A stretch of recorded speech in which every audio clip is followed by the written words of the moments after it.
বৃহস্পতিবার দ্বিতীয় দল হিসেবে মিরপুরের একাডেমি মাঠে অনুশীলন করতে নেমেছিল চিটাগং কিংস। দলটার হেড কোচ অস্ট্রেলিয়ার সাবেক গতিতারকা শন টেইট সবার আগে প্রবেশ করেছেন অনুশীলন মাঠে। ঘড়ির কাঁটায় সময় তখন বেলা প্রায় 12:30, কিন্তু চিটাগংয়ের অনুশীলন শুরুর নির্ধারিত সময় দুপুর 1টা, অর্থাৎ অনুশীলন শুরুর খানিকটা আগেই মাঠে পৌঁছে গেছেন শন, যদিও অস্ট্রেলিয়া থেকে দীর্ঘ বিমানযাত্রার ক্লান্তি এখনও আছে তার মধ্যে। গত 24 ডিসেম্বর রাতে ঢাকা এসে পৌঁছান টেইট। মাঝে কেটেছে একটা দিন, কিন্তু এখনও ক্লান্তি কাটাতে পারেননি কিংসের হেড কোচ। পরিশ্রান্ত শরীরে বৃহস্পতিবার ঘুম থেকে উঠেছেন কিছুটা দেরিতে, এমনটা নিজেই জানিয়েছেন Tait. I was at training here. I have not watched the cricket today. So I'm jet lagged, so I woke up late, got on the bus and came straight to training. So I've not seen any cricket. Okay.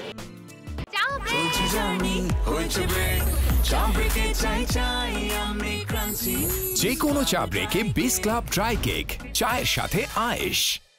ঘুম থেকে উঠতে দেরি হলেও ট্রেনিংয়ে আসতে দেরি হয়নি Australian এই কোচের, বরঞ্চ চলে এসেছেন বেশ আগেই। দলটার অন্য ক্রিকেটারদের আগে প্রবেশ করেছেন মাঠে।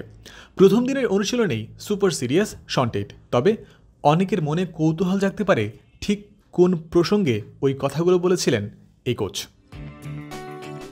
চিটাগং কিংসের প্রতিনিধি হয়ে গণমাধ্যমের সামনে এসে টেইটের এদিন কথা বলতে হয়েছে নিজ দেশের খেলা সম্পর্কেও। 26 তারিখেই ভারতের বিপক্ষে বক্সিং ডে টেস্ট খেলতে নেমেছে অস্ট্রেলিয়া। বর্ডার গাভাস্কার ট্রফির চতুর্থ ম্যাচ এটি।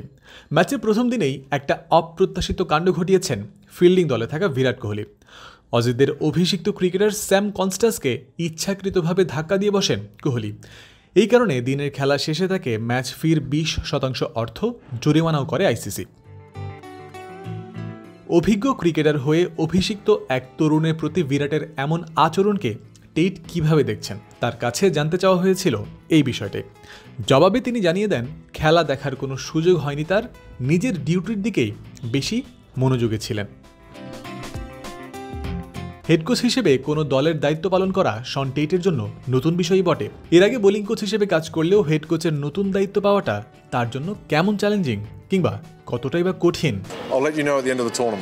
শেষবার যখন চিটাগং কিংস ফ্র্যাঞ্চাইজি বিপিএলে অংশগ্রহণ করেছিল তখন 2013 সাল। ওই আসরে দলটার অন্যতম ক্রিকেটার হিসেবে খেলেছিলেন শন টেইট। 11 বছর পরে যখন সেই ফ্র্যাঞ্চাইজি আবারও ফিরল, ঘরের ছেলে টেইটকেও ফেরালো তারা, তবে এবার খেলোয়াড় হিসেবে নয়, সরাসরি হেড কোচ হিসেবে। 11 বছর আগের সেই খেলোয়াড়ি জীবনের বিপিএল স্মৃতি এই অজিকে করে তুলেছে nostalgic. I think 2013 I came here. And it does bring back some memories. I think same colours. Yeah. So yeah, it does. It helps to be in a comfort with a franchise I've already played for. Mirpur Sher-e-Bangla জাতীয় cricket stadium থেকে জয়ন্ত বিন্দু, ক্রিক ফ্রেন্সি।